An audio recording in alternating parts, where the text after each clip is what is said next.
को बताता है, माटी हमारा अस्तित्व है, ये सारे जगत को बताता है। ये कृष्ण चरित्र है, ये गोविंद का चरित्र है। देखो कि उसने माटी की जीवंतता को बता दिया, और हम ही दुनिया में हैं जो माटी को मां के रूप में पूजते हैं। माटी हमारा अस्तित्व है। हम जाति से अलग हो सकते हैं, लेकिन ये माटी हमें एक करती है। माटी से हम एक हैं, जातियां अलग हो सकती है, लेकिन माटी हमारी एक है, एक है। वो माटी की जीवंतता को बताते हैं, माटी से जुड़ के जीना सिखाते हैं, माटी का मान करते हैं, माटी के एक एक कण में छिपी ब्रह्मांड की समर्थता को बताते हैं। माटी हमारा अस्तित्व है, ये हमें बारंबार हर युग सदी में गुरु गोविंद बताते हैं। इसी धरा के लिए मेरा परमात्मा और ईश्वर बारंबार अवतार लेता है। ये वही माटी है, ये वही धरा है, और बारंबार अवतार लेता है। और कभी वो गंगा, कभी यमुना, कभी रेवा के तट पे लीला करता है, और लीला करके वो बोध कराता है, जीना सिखाता है। ये वही तट और वही पथ है, ये साक्षी है।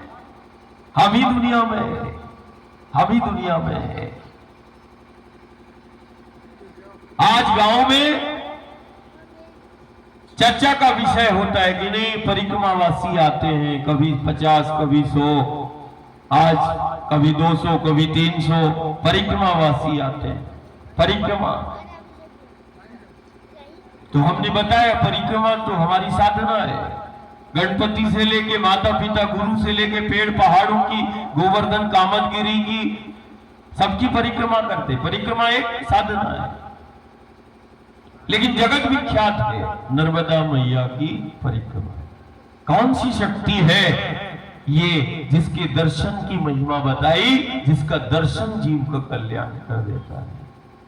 ये कौन सी शक्ति है जिसके पथ पर चलने का विधान बताया गया? इसके पथ पर क्या है? हमने तो सुना है पग पग पर तीर्थ है, करोड़ों तीर्थ है। ये तो सामान्य है कि पग पग पर तीर्थ है, करोड़ों तीर्थ है, तीर्थों की जननी ही है। ब्रह्मांड में जितने भी तीर्थ हैं, उन समस्त तीर्थों का वास और ब्रह्मांड की समस्त जितनी दैविक शक्तियां हैं, उन सब का वास नर्मदा के तीरे बताया गया कि तुम्हें कहीं जाने की आवश्यकता नहीं। ब्रह्मांड में जितनी शक्तियां हैं, वो समस्त शक्तियां नर्मदा के पथ पर विराजमान है, और वो वास करती हैं, तीर्थ भी और दैविक शक्तियां भी। ये तट, ये पथ, ये ध्यान साधना के लिए। इसको नदी मत समझो, ये बहता हुआ पानी नहीं है, ये जल नहीं है, ये जल के रूप में प्रत्यक्ष शक्ति है। और ये हम पढ़ सुन के गुरु गोविंद ने नहीं बताया, बाबा दादा ने नहीं बताया, हम जी रहे हैं। उसके बाद हम तुम्हें बता रहे हैं कि जल समझने की भूल मत करना। ये जल के रूप में हमें प्रत्यक्ष शक्ति मिली है। जल नहीं है, शक्ति है। बहता हुआ पानी नहीं है, साक्षात भवानी है। पानी नहीं है बहता हुआ, भवानी चल रही है, भवानी है, पानी नहीं है। पानी समझ के, पानी से खेल करने वाला पीढ़ियों को बिगाड़ लेगा और पीढ़ियां बर्बाद हो जाएंगी। पानी मत समझना, साक्षात भवानी है, जो हमारे गांव नगर से निकली है, भवानी है।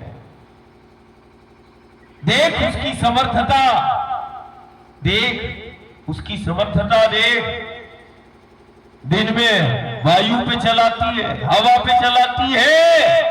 जल की एक बूंद भी जिह्वा में स्पर्श नहीं होती, और वो हवा पर ही 20, 25, 30 किलोमीटर चला देती है।